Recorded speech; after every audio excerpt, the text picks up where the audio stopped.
qual é a eficiência de um mundo sem regras? Você está acompanhando o episódio de número 19 do Curadoria. Recentemente estamos verificando, estamos acompanhando o evento de discussão de economia em Davos, na Suíça, no qual vários países vão para discutir justamente a situação atual, das coisas e para quais caminhos as coisas devem estar indo. E também, um pouquinho antes desse evento começar, nós tivemos a mais recente insanidade de Donald Trump, que foi o famigerado Board da Paz, que é o famoso ou você faz parte ou vou te taxar. No momento em que esse episódio está sendo gravado, de fato, o Trump já recuou das tarifas que iria colocar em cima de alguns países europeus, se não participassem desse Board da Paz, ou se não cedessem a Groenlândia ou Islândia, sei lá. Tá difícil de saber o que é que ele está querendo com tudo isso. Mas o que a gente tem verificado agora é que nós vivemos uma etapa adicional da desorganização global, provocada principalmente aí por esse segundo mandato do Trump. E se a gente for bem parar para pensar, existe uma etapa dessa desorganização global que foi razoavelmente antecipada no ano de 2025, mas talvez a gente tenha deixado passar. O Celso Amorim, que é um representante bastante importante do Itamaraty e faz parte das organizações, das discussões sobre as nossas relações internacionais, ele deu uma entrevista recentemente para o UOL, na qual ele comentou uma coisa que é muito interessante. Na época em que se discutia o Acordo de Livre Comércio das Américas, também conhecido como ALCA, nós tínhamos uma dependência, o setor externo do Brasil tinha uma dependência dos Estados Unidos de cerca de 25%.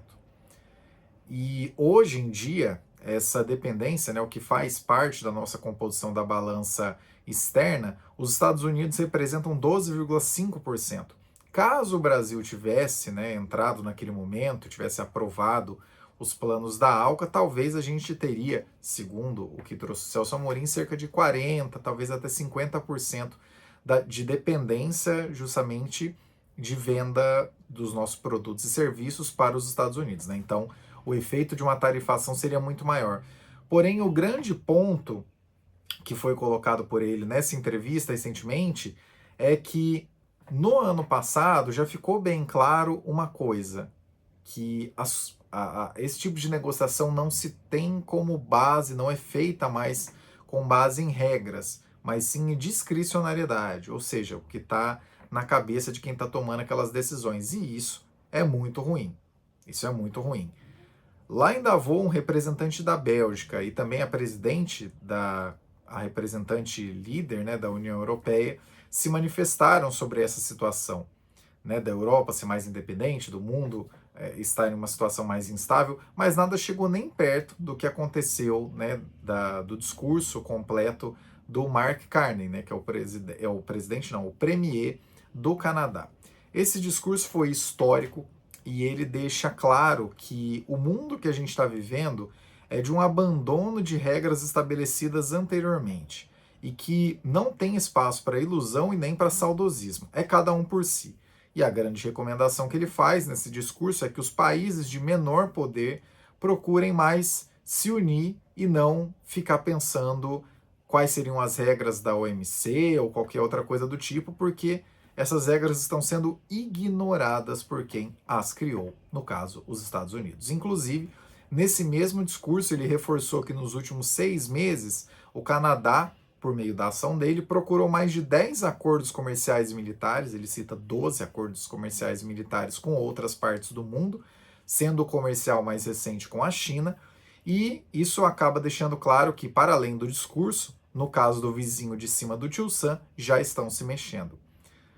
O Carney, inclusive, soltou uma frase muito forte, mas muito necessária. Se você não está sentado na mesa, você está no cardápio.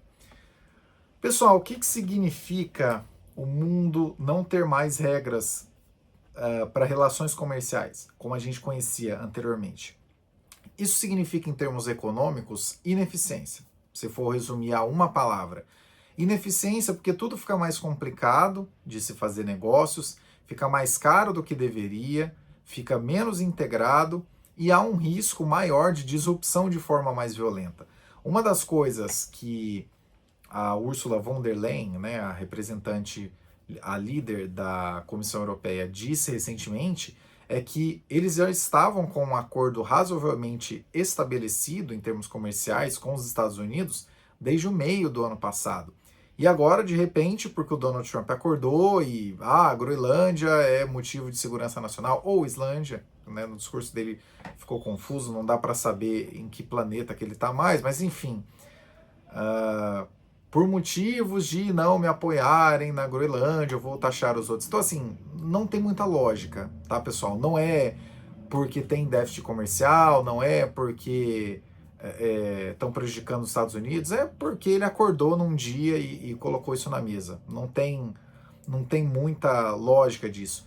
E quando quem criou esse conjunto de instituições começa a abandonar essas instituições, o terreno fica cada vez mais pantanoso para novas negociações. O que os países devem fazer diante de uma situação dessa? Em primeiro lugar, não ter esperança em regras estabelecidas ou qualquer coisa do tipo, mas sim focar no que importa mais para o próprio país e, na medida do possível, evitar arrumar problema. E por evitar arrumar problema não significa vamos aceitar tudo que vier de fora sem qualquer tipo de questionamento, mas sim pensar de fato como é que você pode criar menos ruídos em um mundo que já é bastante ruidoso, né? E focar muito mais no que resolve problemas do seu país do que o que agrada o país alheio. Opinião.